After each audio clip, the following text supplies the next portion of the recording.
आप तो अपनी पार्टी के लिए पूरी बिसात बिछा रहे हैं और राज ठाकरे जी कोशिश में थे, उनका पत्ता साफ कर रहे हैं। राज ठाकरे जी भी तो आना चाहते हैं महायुति में। नहीं, राज ठाकरे नहीं आना चाहते थे। मतलब राज ठाकरे जी लोकसभा में उन्होंने सपोर्ट किया था, लेकिन विधानसभा में उन्होंने पूरी सीट लड़ने का ऐलान किया है।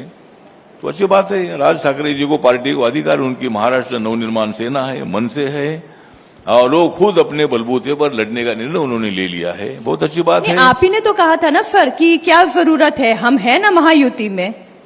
नहीं, मैंने बोला था कि भाई मैं तो महायुति में है, इसीलिए उनको लेने की जरूरी नहीं है। इतने मुझे टिकट नहीं मिल रहा है तो उनको कहां से मिलेगा, और इसीलिए मतलब टिकट का विषय भी है, तो वो बात नहीं है। लेकिन राज ठाकरे जी ने अपना अपना निर्णय ले लिया है, और आज महाराष्ट्र में ये स्थिति है कि एक बाजू में महायुति है, दूसरे बाजू में महाविकास आघाड़ी है, तीसरे बाजू में परिवर्तन क्या परिवर्तन शक्ति एक वो एक थर्ड फ्रंट है, और हमारे महादेव जानकर जी कुछ सीटें लड़ रहे हैं, आदरणीय प्रकाश अंबेडकर जी पूरे सीट लड़ रहे हैं। इतनी सीट लड़ रहे हैं कि भाई लड़ो और पढ़ो। आपने अभी प्रकाश जी का नाम लिया, आप खुद भी नेता हैं, लेकिन फिर भी महाराष्ट्र में दलितों के लिए एक कोई पार्टी, एक कोई फोरम क्यों नहीं बन पाया? सब टुकड़ों में छोटी छोटी पार्टियां क्यों रह गई? ना, एक फोरम बनना चाहिए। मैंने तो बहुत बार ये भूमिका रखी है। एक बार तो मैंने मायावती जी को न्योता दिया था, और देश भर के सभी दलित नेताओं को एक साथ लाकर हमने, बीच में जब रामविलास पासवान जी थे तब रामविलास पासवान जी, मैं और उदित राज जी, हमने एक नेशनल दलित फ्रंट बनाई थी।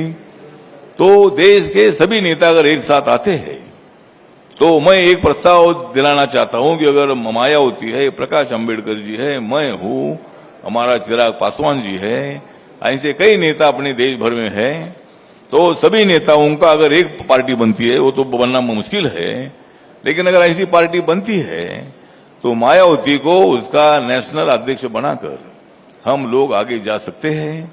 और मायावती ने बहुजन समाज पार्टी, बाबा साहब अम्बेडकर जी की party Republican party of India है।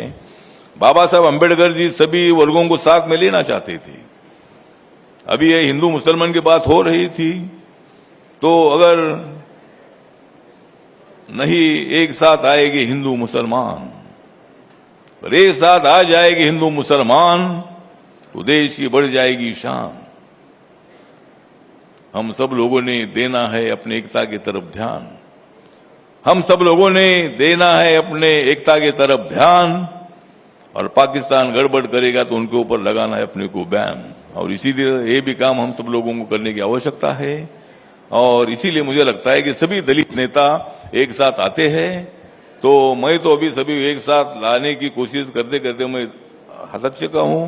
अभी इंडिया टीवी को मेरा निवेदन है कि आप सब नेताओं को एक साथ लाओ, मेरी तैयारी है।